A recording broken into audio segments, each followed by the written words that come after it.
मैं रिपोर्टर स्नेहा धीर, सांझा पंजाब टीवी।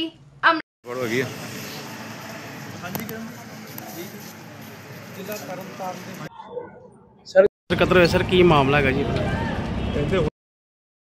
पिंड है थाना सदर तरन पैदा उत्थे करियाना स्टोर है दलजीत करियाना स्टोर।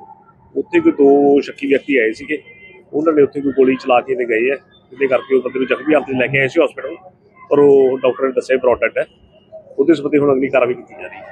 सर कितनी गोलियां लगा पता नहीं? ये पता लगता जी हुण करते हैं।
मेरे सोने बाल मेरे दो बनारे जलाने पाया गल को